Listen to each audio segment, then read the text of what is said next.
The notion of a unifying language across the vast swaths of India is that of a centralized administrator's dream. They want to have one common language based on which they can either administer or worse, subjugate everybody through one central control. This led to riots against the imposition of Hindi, riots with people dying against the imposition of Hindi in the 1930s in Tamil Nadu. It led to riots with hundreds of people being affected in the 1960s. Until today, we celebrate Language Martyrs Day for protecting our language. It is now going to lead to the same outcome. The school education system under the State Board of Tamil Nadu, with funding from the government of Tamil Nadu and the framework set by the government of Tamil Nadu, is very clear that we only require 2 languages. Of the many subjects that we teach, we don't think there is bandwidth to teach more than 2 languages. We said the state will not mandate the teaching of more than 2 languages in the state board schools that are funded with the state government's money. At one point, Tamil Nadu was about 8% of the population, about 8% of the GDP, and got about 8% of the taxes, or 7% of the taxes. Today, we are less than 6% of the population, close to 10% of the GDP, and getting 4.1 or 4.2% of the taxes. So this lower payback, lower ratio allocation has already happened for 25 years. Now if you tell me, I'm also going to lose representation, of course it's deeply alarming to me. If at that union government, you say, Tamil Nadu in particular, but the southern states in general, we are going to lose representation. Already we are finding that we are the engine of tax and engine of growth, and our voices are not heard enough. They're trying to extort us by saying you have to learn Hindi, etc., which is antithetical to our performance. Now if you say we are not even going to have representation, of course it drives me into a panic.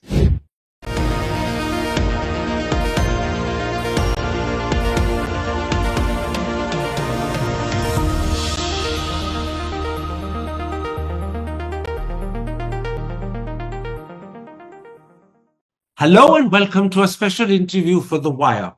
Disputes between the central government and opposition state governments are not unusual, but 2 issues dividing the Modi government from the state government in Tamil Nadu have come to dominate the news. They are our focus today.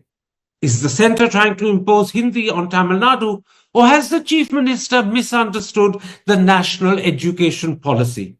And could Tamil Nadu, along with other southern states, be adversely affected by delimitation, which is widely expected to happen next year? My guest is the Tamil Nadu government's Minister for Information Technology and Digital Services, P. Thiagarajan.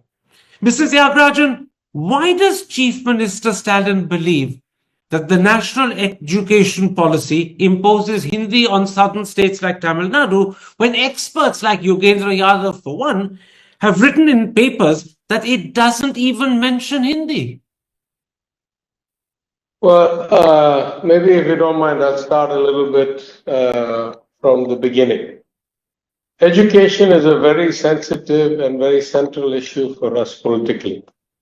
We believe that what separates Tamil Nadu in particular and the South in general is a focus on education, and education as the basis for social justice and inclusion. This goes back to the Justice Party government of 1921, which legislated compulsory elementary education for boys and girls more than a century ago.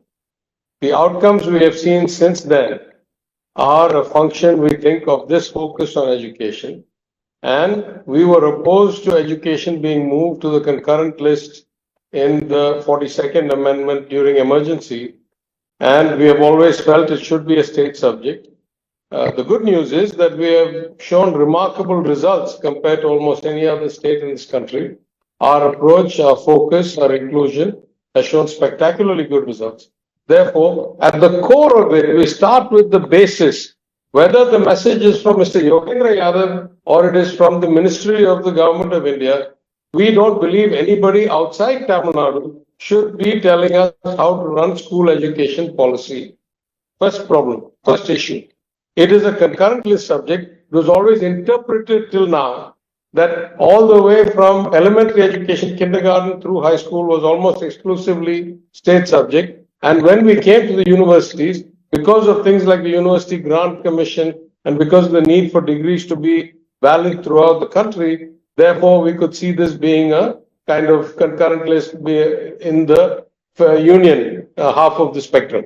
If you look at any place in the world, the degree that I got from the Massachusetts Institute of Technology in Cambridge, Massachusetts, in the state of Massachusetts, United States, is not mandated or federated by the federal government of the United States. It is an independent university, and if there's any regulation to be had, those regulations come from within the state. So at the core of it, we don't really worry. Maybe Mr. Yogendra Yadav hasn't read. There are many places where it says Hindi. I've read the document many times. There are many places where it says Sanskrit. So if he believes it doesn't include but the point, Mr. Tyagarajan, is that it doesn't impose Hindi. This is the point that Yogendra Yadav and other experts are making. Your choice as state government to choose the 3 languages you wish to teach. Every citizen is entitled to his opinion. I don't have any emphasis or value on Mr. Yadav's opinion compared to any of the remaining 1.4 odd billion people in the state. We are elected by the people. We are legislators. We form a government. We have a government policy. Our policy is a 2-language policy. We are very, very clear that we do not want a 3-language policy. It doesn't matter to me what Mr. Yadav thinks. Can you explain that point? Why are you so adamant about it being a 2-language policy in Tamil Nadu? Why are you so hotly against a 3-language policy? After all, children have a capacity to learn languages easily and quickly. It's to their advantage to be taught more. I'm so glad.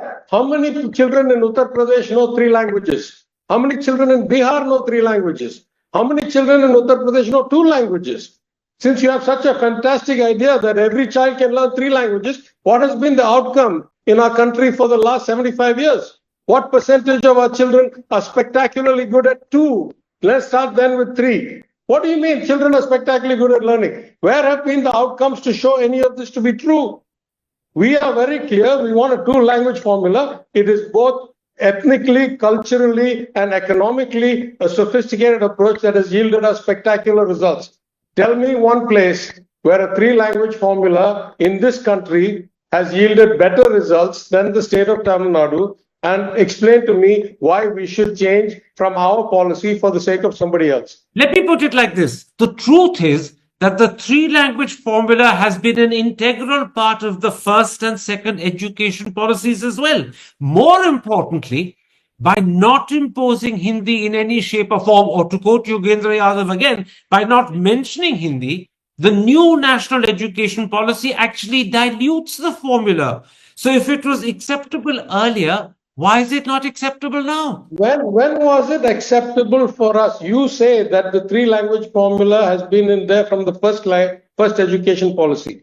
I say that for 75 years, or rather since 1952, since the government of Tamil Nadu or Madras state as it was then, we have never had a 3-language formula. So what you're really saying at the crux of it is that till now, no government forced its views of an educational policy onto a state administration and didn't try to strong arm it or extort it using financing as the basis for imposing their views. That is the only thing that has changed. You have kept on saying in the education policy that you want 3-language. We have kept on saying we are doing 2-language, doing it well. And I keep asking the question, what have you done in Uttar Pradesh or Bihar or Madhya Pradesh? What percentage of children are proficient at 1 language? Let me answer that. Let alone 3 languages. Let me answer that. Just because the education policy or the method of teaching in Uttar Pradesh and Bihar is so poor that children are not even proficient in 1 language and therefore leave aside 2 or 3, they can't study more. Why should that be a constraint in Tamil Nadu? You have a why do you believe of learning more languages? Why do you believe, without any evidence of any successful implementation anywhere, why do you believe that we should give up our core belief of 2-language for the sake of, even you, I say, are not erudite enough You are not a PhD in education. You are not a man who has done 10 years of research. Even if you tell me that you think the three language formula is right, I say that is not adequate for me. We have 70 years of data. We have 70 years of outcomes. And certainly neither you nor Yogendra Yadav nor anybody in this union government has the scientific qualifications, nor even the people who formed the NEP have the basis of data points around the world to tell us why a three language formula, given the resource constraints that we all have, we are a developing country, we have limitations in our school system. Why should we move to a policy because you say so? Okay, let me cite one more time something that Yogendra Yadav has written. He wrote it in the Indian Express. Listen, are we having a conversation about the state of Tamil Nadu and the union government of Yogendra Yadav?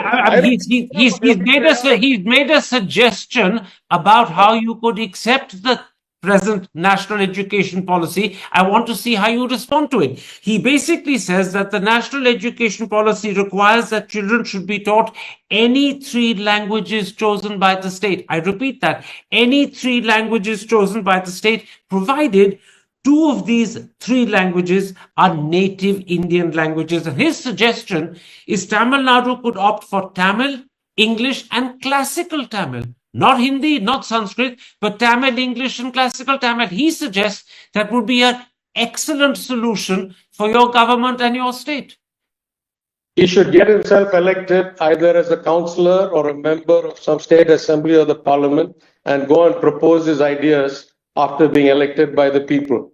We are not interested in anything other than a two-language formula. It doesn't matter to me what Mr. Yadav says. I tell you for the nth time, if he believes he has unique insight, he should go stand in an election, get elected, try and form a government, and try and implement his policy. We are not interested in his view. We are very clear. Teaching young children a lot of things is a difficult task.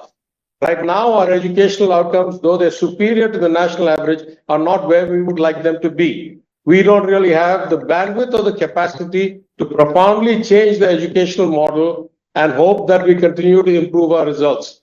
We are very clear philosophically, culturally, based on 70 years of outcomes. We are very comfortable with our two-language formula. It has provided spectacular results compared to any other part of India. Just because some so-called intellectual thinks that they know better, we are not interested. Just because there's a policy that is not constitutionally mandated but is being used to extort us, we are not interested. We are based on our history, our values, and the people who represent or elected us to be their representatives. We work on their mandate. I hear your answer. Let me put to you what the Minister of State for Education, Jayant Chaudhary, said, and I believe it was for the Hindu newspaper just a couple of days ago. I'm quoting him. He said, Mr. Stalin himself knows 4 languages and is multilingual. And then he asked, why is the chief minister reluctant to let children learn 3 languages? He's actually personalizing the point. He says that the chief minister knows 4 languages. Why is he reluctant to let children learn 3? Personalizing the point is the weakest form of argument. I'm making a general argument.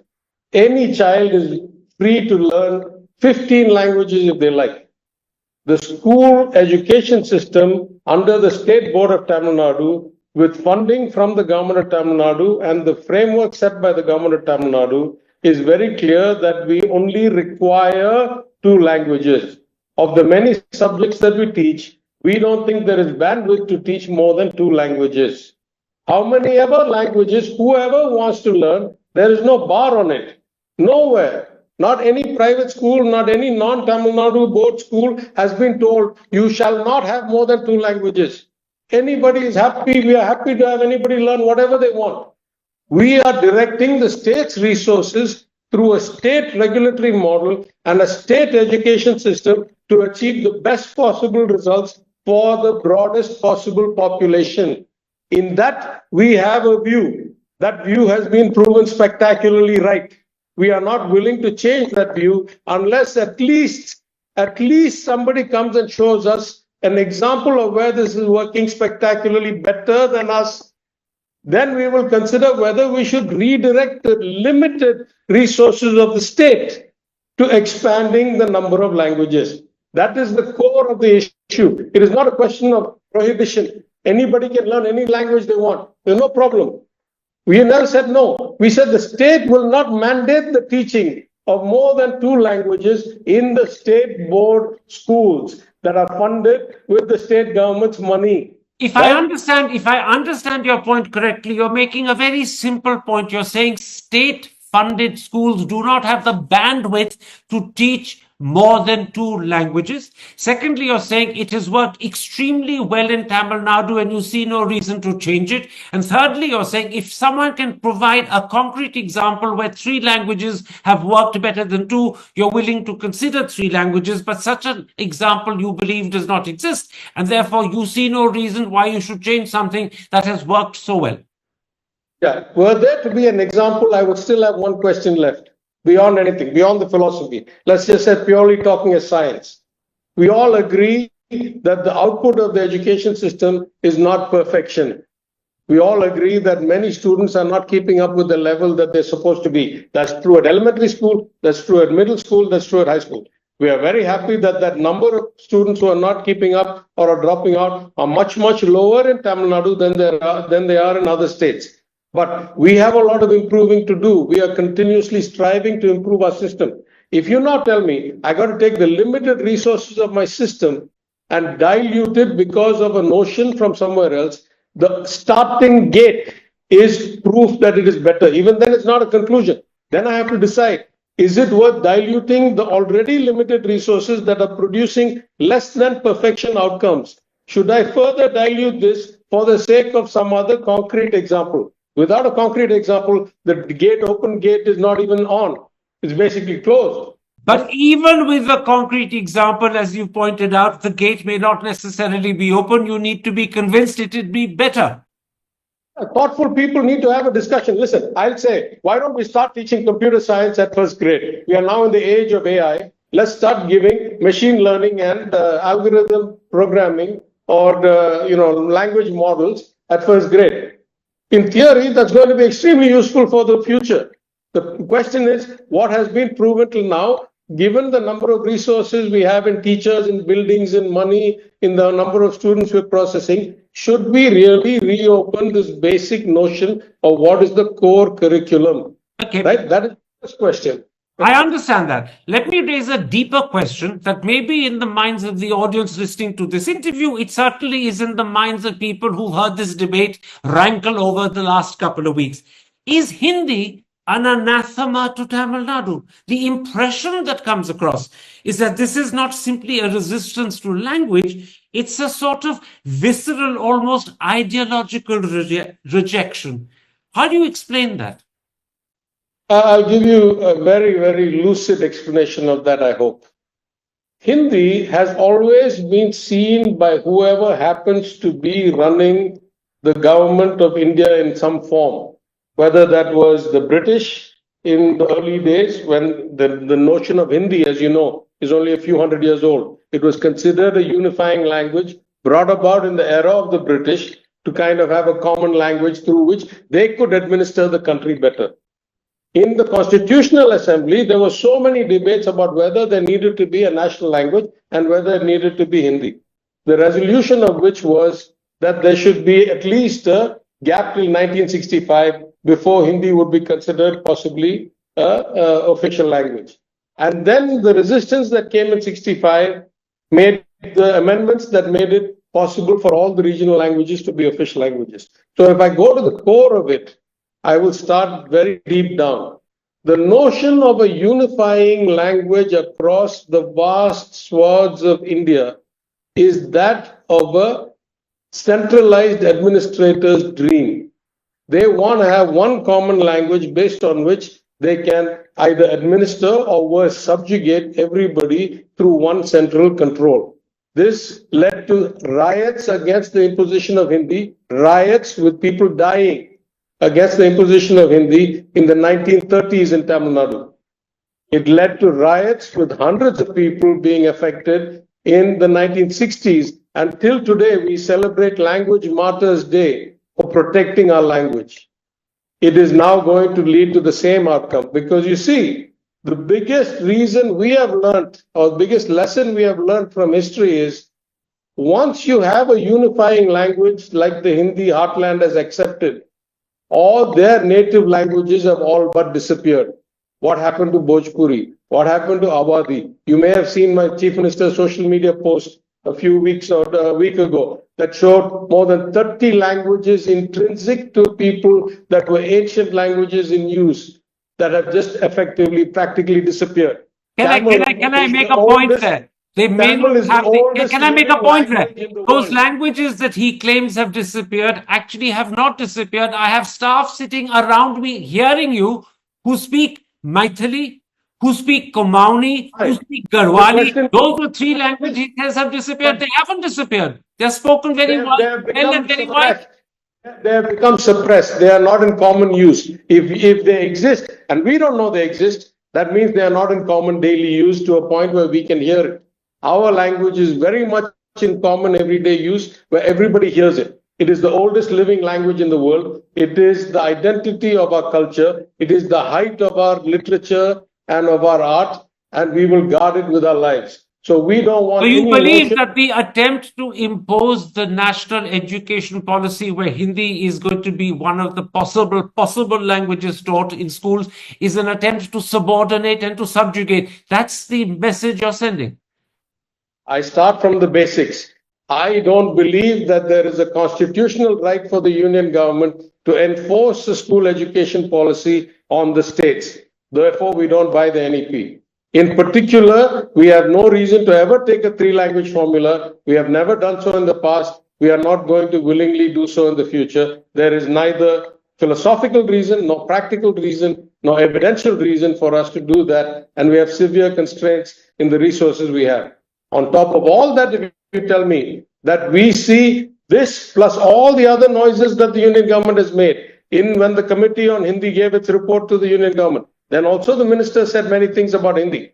And many people are trying to make it a national language and force the learning on us. So for all these reasons, we are against this policy. But it is not only one thing. If anybody in this state wants to learn Hindi, we have no problem with it. We are not banning Hindi classes. We are not asking private schools or central government schools not to have Hindi as a subject.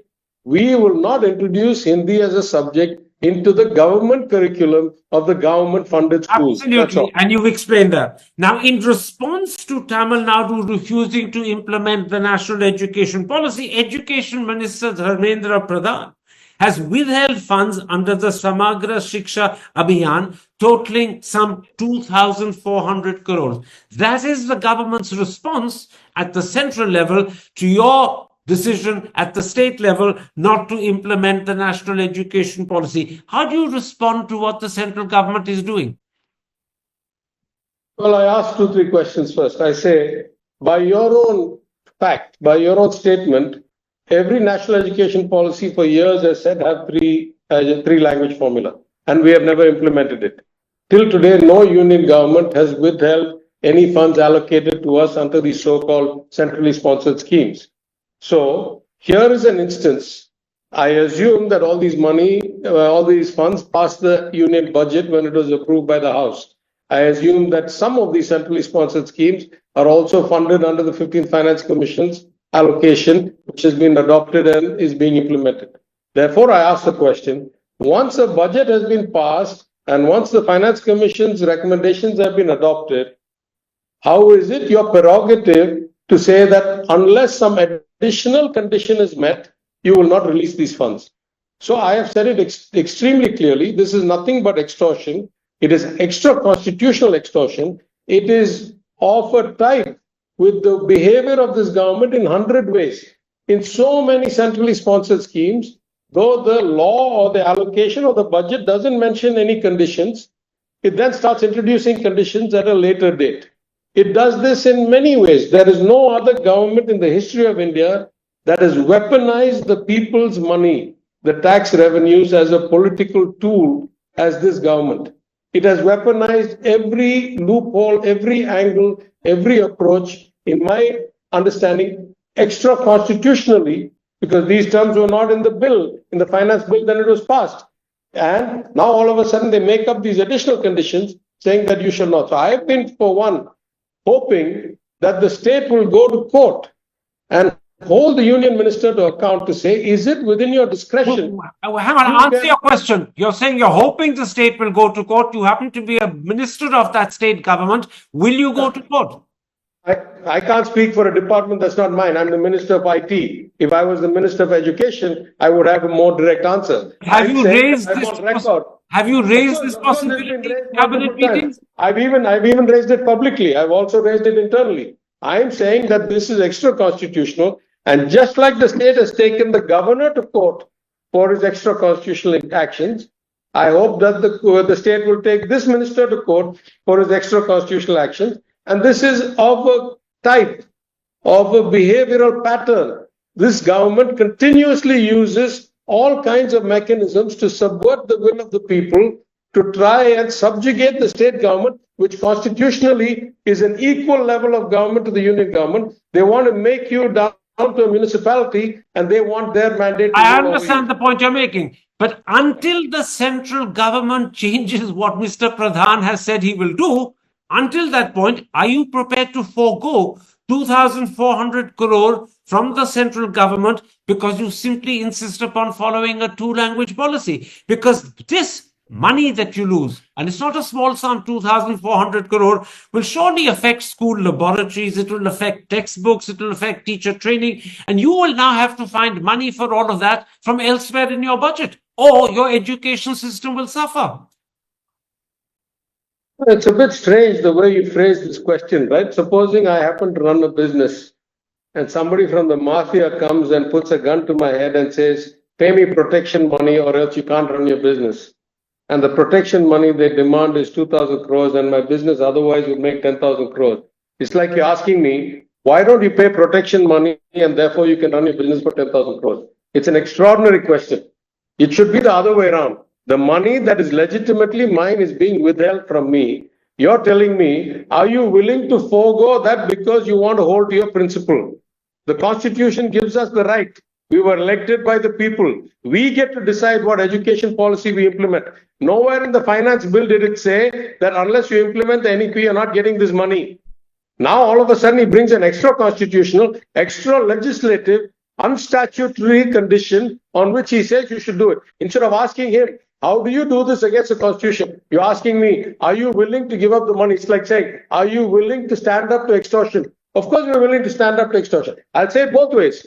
We're willing to stand up to extortion because our language, our principles, our values are worth much, much, much more than 2,400 crores, as our Chief Minister said. They're priceless. So this is a complete impasse. The second thing I'll tell you is anybody who thinks that withholding 2,400 crores, or as this government has been doing, using money to do politics in every way, directing all their favorite projects to GIFT City and Micron to Gujarat, directing 1 trillion, 1 lakh extra crore rupees to UP because of the so-called double engine over the last 10 years compared to the trend growth. If they believe that these results will either make people cow down and bow their heads, they're mistaken. More importantly, they have not even been able to show the economic outcomes or the progress outcomes from all this money. So that gives us even more faith that being on the right path is actually economically also much better for us than cowing down to some ignorant threat for the sake of money. My last question about the NEP before I switch to delimitation. I take it there is a complete, almost irresolvable impasse between the central government and the state government. This is, to use another phrase, a deadlock.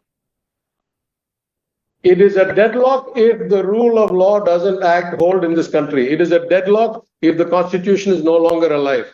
If the rule of law and the framework of the Constitution applies, the government of India has to release the funds. It doesn't have the right to add conditions just because it feels like it on the allocation of monies that have already passed the parliament in the finance bill or allocated by the 15th Finance Commission.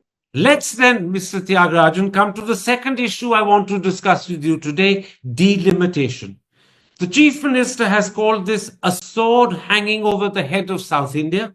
He's called an all-party meeting on this issue on the 5th, which is in 2 days' time. Can you start by explaining to the audience, who may not be aware of the fine details, What is the Chief Minister's key concern about delimitation? Well, we should start actually again with proper historical perspective, right? In any democracy, on a regular basis, you're supposed to do two things. One is keep taking a census to find out who lives where people have shifted, etc. And two is allocate representatives to the parliament, to the assembly, to the local council of the city or the village based on the population, because equal representation is a profound principle of democracy. This is the basis for all these discussions. Now, we start in 1951 after the adoption of the Constitution, 52 first election. And from 52 till about the 70s, what happened every 10 years was a new census was taken. And once a new census was taken, the seats for parliament in particular, but also all the other levels, were redistricted to ensure somewhat equitable representation, the same number of people per MP, the same number of people per MLA, and so forth. What happened in the 1970s was that the population growth was growing so rapidly, was increasing so rapidly for a resource-constrained country that the then government decided, rightly so, that population control was one of the primary objectives for development and poverty alleviation. Therefore, they brought in a whole lot of schemes. You may remember, you and I may be the same vintage of the notion of V2 hours two, then eventually V2 hours one, etc. Family planning came out in a big way. So population reduction was considered the number one goal to try and increase prosperity and reduce poverty. In that effort, states that were doing relatively well then raised a concern to the union government, said, if we actually curtail our populations, because the outcome of population growth control or rate control was widely varying between states even back in the 70s and even today. For example, the total fertility rate for a woman in the south of India is probably about 1.8 or 1.9. And in the north is about 3.1 or something. So it's actually quite a big gap even today. It was true even then. So they went to the union government and said, if we do what the government says is our national objective, and if you do redistricting every 10 years, what's going to happen is those of us who restrict our population growth are going to become proportionally less represented in the parliament. Therefore, give us a solution whereby being patriots and following the national ambition, we are not losing representation. So in this 42nd amendment, the same amendment that made these subjects, health, education, and all move from the state list to the concurrent list, a resolution was passed that redistricting shall be frozen for 25 years. From 1976 to 2001, there will be no redistricting of parliamentary seats based on census, because we don't want to penalize those states that are actually achieving the objective of population reduction. Now, fast forward to 2021. In 2001, which was the end of this first, 2001, the government of India had to do one of two things, or the Parliament of India had to do one of two things. Either let it expire and do a redistricting after the 2001 census, or say that still it was in the national interest and therefore states that reduce their population should not be penalized. And therefore, though the 76 amendment was brought by Tirumati Indira Gandhi and her government, then the Congress government, the 2001 government led by Thiru Vajpayee at the time brought another constitutional amendment, the 84th constitutional amendment, that said this freeze on redistricting shall extend for another 25 years till 2026. So, since 1976, the number of parliamentary seats per state have stayed frozen. In the meantime, because of this disparity I told you about the birth rates, the population in states like Uttar Pradesh and Bihar have grown much faster than the population in states like Tamil Nadu or Kerala. So at this point today, you effectively have unequal representation. That is to say, the average MP in Tamil Nadu probably represents somewhere less than 2 million people, and the average MP in Uttar Pradesh probably represents more than 2.5, closer to 3 million people. So that's the disparity that we now have that is going to be relevant or be exposed or be the basis should this redistricting limitation or freeze expire in a year from now. I understand. The Chief Minister has claimed that if delimitation were to happen in 2026, the number of seats that Tamil Nadu has in the Lok Sabha, I'm excluding Pondicherry, would shrink from 39 to 31. That's a very substantial 20% diminution. Let me first ask you, how confident he is of this figure 31? I guess it's as confident as anybody can be, with only one caveat, because by rights, there should have been a 2021 census. After 2011, there has been no census. This current government, which is in its third term, has chosen not to run the census, only now announced it and is starting to gear up for it. So if there is any discrepancy in this number, it is purely based on the fact that everybody has to use the 2011 census and project forward. Normally, in a country like ours, I have often recommended that the census should not even be once every 10 years. It should be once in 3 or 5 years, because it's changing so dramatically, so dynamically, that other countries which do it very frequently, like Australia does it almost every 3 years, that we should do it much more frequently. But that's a different issue. Now we don't have a census for 14 years, from 2011. So when we project numbers, we have to take 2011 and multiply it by all the available data, voter records, pension accounts, ration cards, public distribution systems, etc. So if there is any discrepancy, it is only a minor discrepancy based on everybody working off of projections. The general trend mathematically is not in dispute, right? It may be 30.98 or 31.62, I don't know. Those numbers, because all of us are working with approximations and projections, there hasn't been a census in recent years. Now, the Times of India on the 27th of February did a set of calculations with a projection as a result, and I want to put that to you to ask you, how concerned are you if that actually turns out to be the truth? The Times of India has done this calculation, and I'll quote it.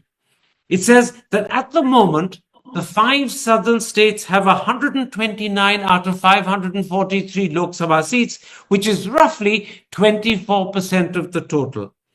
But in a Lok Sabha where the total number of seats is 790, the 5 southern states will only have 152 seats, which is just 19%. In other words, their share of seats will shrink from 24% to 19%, and simultaneously, Tamil Nadu's share will fall from 7.2 to 5.4. Now, that is a projection and calculation done by the Times of India, but if it turns out to be correct or close to correct, how concerned would you be? I'm extremely concerned, because if we continue on this path, either their number or my chief minister's number, which are very close to each other, is going to be the outcome. It's not in dispute, right? It's very clear that if you were to do redistricting, this is the number you're going to get. So now I have 2 great concerns. The first concern is, over the last 25 years of finance commissions, we have kept on seeing the net transfer of funds away from developed states to underdeveloped states keep on increasing. And what that should have done was make the underdeveloped states come up closer to the developed states. But it has not. We have kept seeing more and more money going and the gap keeping on widening. So the same ratio, 7.2, 5.4, rings a bell to me, because at one point, Tamil Nadu was about 8% of the population, about 8% of the GDP, and got about 8% of the taxes, or 7% of the taxes. Today, we're less than 6% of the population, close to 10% of the GDP, and getting 4.1 or 4.2% of the taxes. So this lower payback, lower ratio allocation has already happened for 25 years. Now, if you tell me I'm also going to lose representation, of course, it's deeply alarming to me, because India is the most centralized administrative model in the world, much more so than communist China, much more so than capitalist America. All the powers are concentrated in the union government. If at that union government, you say, Tamil Nadu in particular, but the southern states in general, we are going to lose representation. Already we are finding that we are the engine of tax and engine of growth, and our voices are not heard enough. They're trying to extort us by saying you have to learn Hindi, etc., which is antithetical to our performance. Now, if you say we're not even going to have representation, of course, it drives me into a panic. Why are you surprised about that?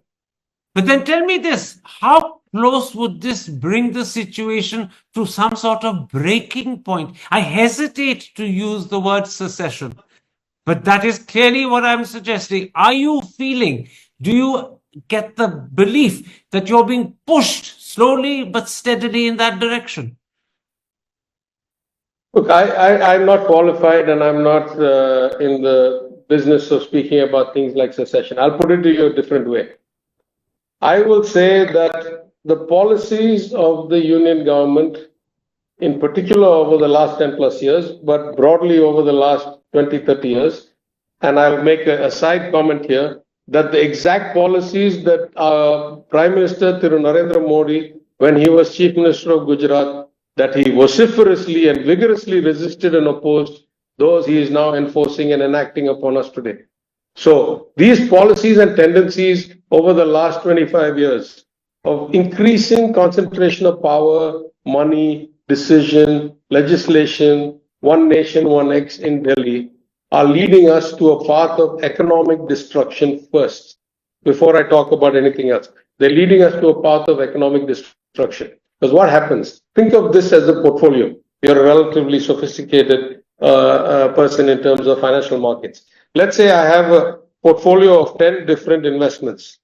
And every year I take the great profits that come out of the investments that are doing really well, and I keep putting it into the investments that are performing really badly or losing. I can guarantee you that every year my total portfolio return is going to go down. That is exactly what is happening now. We are keeping on taking the money from the states that, if given more investment, if given better infrastructure, if provided more projects, could result in greater overall growth for the country. And we're keeping on putting it into places where it doesn't deliver any outcome. If we keep on doing this financially, already we are on a destructive path. Now, if you say you're going to reduce the representation of these people so they cannot even stand up and argue for their rights, then I see economic doom as a guaranteed certainty. It's only a question of how fast and how long will it take. Because if you keep on taking from the best performing, better performing, and keep on investing it into the worst performing and getting no returns, this is mathematics. It doesn't require deep genius. And if that is imposed on you, what will be the response from Tamil Nadu? You must assume that any person with free will and the notion of citizenship is going to be against it. What exactly form that will take, is not my job to speculate. But you must assume. What's your worst fear? What's your worst fear? My worst fear is that we are on an irreversible path to a very suboptimal future relative to, were we thoughtful about this? I'll give you a simple example. Every time they did this freeze for 25 years, just think about the thought process that must have gone into it. Just think about for a second. You have two extreme figures. One, Mrs. Indira Gandhi, one, Thiru Vajpayee. Two extreme figures politically. And yet each of them extended it for 25 years or ran it for 25 years. What does it mean? It means that though I know that strictly speaking, technically speaking, unequal representation is not good for the country, I also know that it is unfair to penalize those that are delivering the intended outcomes for the country in terms of lower population, better prosperity, more jobs, greater growth. Therefore, I cannot penalize them. But think clearly about the notion of 25 years. That's the point I'm trying to make. When they did it for 25 years, what did they assume? What was the implied assumption in the freezing for 25 years? The implied assumption was sooner or later things will balance out. Just think about that. Sooner or later things will balance out. Therefore, it's not a permanent freeze. After all, they passed a constitutional amendment. They could have passed a constitutional amendment that said for the rest of time there'll be no redistricting. Why did they only do it for 25 years? The natural thought process is that if we keep on doing more devolution to the poorer states and taking more from the richer states, like everywhere else in the world, like in China, like in America, like in the European Union, you will find that the leveling happens. And therefore, since there is such a strong correlation between economic development and population control, therefore, in 25 years, we will not need to do this anymore. We will not need to freeze anymore. It will be an equitable outcome. But that hasn't turned out to be the case. Not only has it not turned out to be the case, it has turned out to get worse and worse. That's my point. I'm saying that, therefore, the trajectory has been really wrong because the ambition was... What's the answer? At this point of time, what's the answer? If you're saying that the freeze that lasted for 50 years hasn't resolved the problem and the trajectory is even worse today, what is the solution now? I'll tell you a short-term solution, I'll tell you a long-term solution. The short-term solution is to say that the wisdom of the 1976 amendment and the 2001 amendment is even more relevant today. If it was required, then it is even more required But today. what makes you think the trajectory will change? If it hasn't changed for 50 years, why would it change over another 25? So that's my point. My point is, at the worst case, you are not doing a negative rebalancing. At least you are freezing it for another 25 years. That is a short-term solution. It removes all the worst fears that you were talking about. Then I say you have to get to the profound reform. The profound reform is the same reform that I have been advocating to the finance commissions successively. Just because you move money will not give you better outcomes. You have to increase the enrollment of people in school. You have to improve the plight of women. You have to change the structure of society. That's what differentiates the better off states from the worse off states. It's not money. 1 trillion extra rupees have gone. When Mr. Modi's government came to power, just hear me out. When Mr. Modi's government came to power, UP got 2 rupees 90 paise of allocation for every 1 rupee in Tamil Nadu's allocation. This is across tax plus centrally sponsored schemes. 10 years later, they're getting 4 rupees 30 paise for every 1 rupee we are getting. That is an extra 1 lakh crore rupees a year. What has happened to the relative GDP or GSDPs of UP and Tamil Nadu in that time? UP used to be 118% of Tamil Nadu in 2014. It has dropped to 93% of Tamil Nadu in 2024. Per capita, UP's GSDP used to be 42% of Tamil Nadu in 2014. It has dropped to 32% in 2024. All this money has not given you any return. That's where the problem lies. That needs to be fixed. Till you can fix that, freeze it. That's my only short-term solution. Very, very simply, you're saying there's a short-term solution and a long-term solution. The short-term solution is you need another freeze for another 25 years. The long-term solution is start changing the way UP and Bihar are governed. Concentrate on what matters, education and health. Only then will UP and Bihar catch up with the rest of the country. Let me, before I end, because it's only fair I should do this, put to you what Home Minister Amit Shah has loudly and publicly said, and he said it whilst in Tamil Nadu last week. He was quoting the Prime Minister and he claimed that not a single seat would be reduced in Tamil Nadu after delimitation, and he added, southern states will get a fair share of any increase. Why don't you believe that? Look, in politics, a lot of people say a lot of things. If it comes true, I am the happiest guy. But there are many, many statements. I don't want to make this a political debate, but I think nobody will oppose me when I say there are many, many statements made by ministers at the union government level, in fact, at all levels, that turn out to not come true. So saying something on a stage is one thing, acting on it is something else. For example, if you tell me that his actual statement was, we are going to do the same as the 42nd and the 84th and freeze it for another 10 or 20 or 30 or 50 years, that would be a more concrete suggestion. This philosophical approach that we will not reduce you, we will give you, etc. It is too open-ended a statement to give me any comfort, because a lot of politicians make a lot of statements that don't come true. You're simply saying you don't believe the Home Minister. I'm saying I don't have enough faith based on the track record of the last 10 or 12 years. That doesn't give me comfort just because he said so. That's all I'm saying. Why don't you bluntly ask him to lay down on a piece of paper precisely how he can ensure that delimitation will happen without A, Tamil Nadu losing any seats, and B, actually getting the fair share increase? Why don't you ask him to put it down on a piece of paper so he can then prove how he comes to this conclusion? You greatly overrate my standing, my friend. I'm not sure that I can write to the Union Home Minister. No, but your Chief Minister can. Yeah, my government, my Chief Minister will take the appropriate actions. I'm not in a position to... What is appropriate action in these circumstances? No, I'm not. This is not my day job. You asked me a view, I gave a view. I'm not authorized. I'm not the Chief Minister. I'm not authorized to make statements about what the government will or will not do. Let me put it like this. In a sense, by rebutting the claim that there will be a loss of seats, What the Home Minister has done is to call your government's bluff. Why not respond to it? Don't you think you need to? Yeah, first, I'm not sure it's a bluff. I'm saying mathematically and legally, the constitutional amendment ends in 26. And mathematically, according to you, even the Times of India has done the math. Anybody who has arithmetic can do the math on the basic data points. There's no bluff here. It is a fact. Now you say he has rebutted this fact with an intent. That may give some people the warm and fuzzy. It may give others less comfort. That is the relative value of his statement. There's no bluff here. There are only facts. The Let me facts are go clear. one step further. The amendment ends.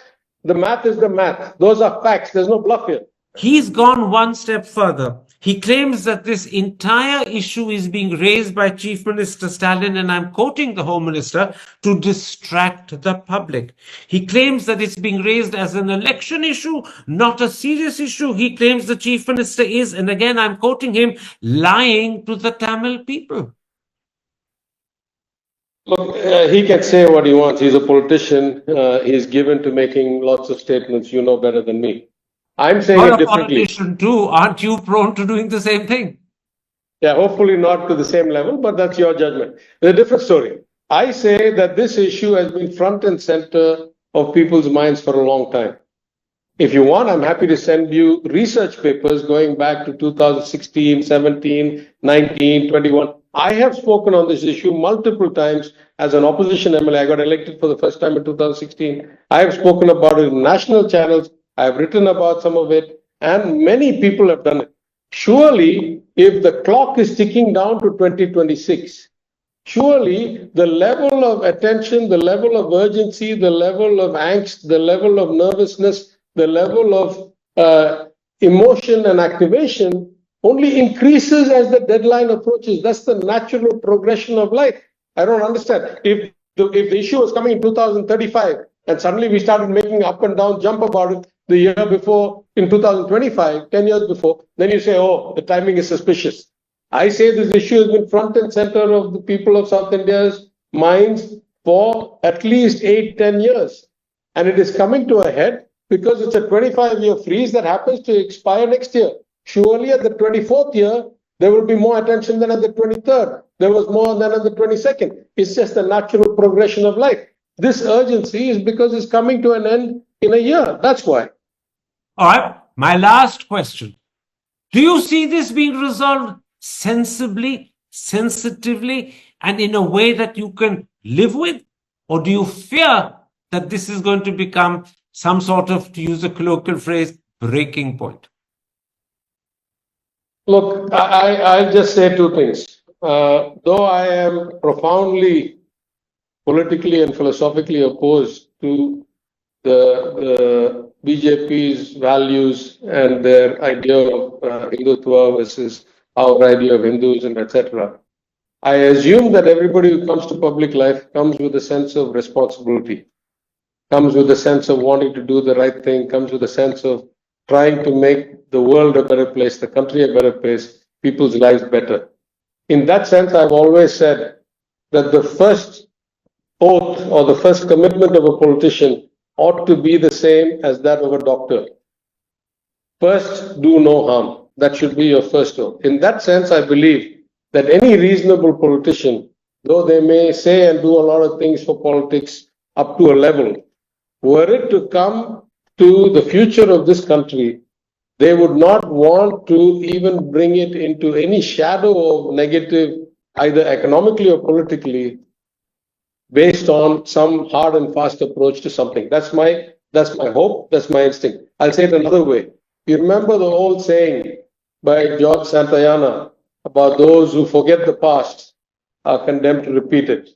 So I say that the issue of trying to force languages into Tamil Nadu has got a lot of past, a lot of history. It led to a lot of riots and a lot of problems. In fact, one could argue that my party, the DMK's rapid rise to government from its formation, less than 20 years after the party was formed, we formed a government with a thumping majority, was driven largely by the people's concerns that only the DMK would hold the line against Hindi imposition. So my point is, your point is economically clear. Yeah, your point is crystal clear. This is not a past we want to even for a moment contemplate repeating. I thank you for the time you've given me. I thank you for explaining to the audience how your government, Mr. Stalin's government, views both the issue of Hindi and the national education policy, as well as the critical issue of delimitation.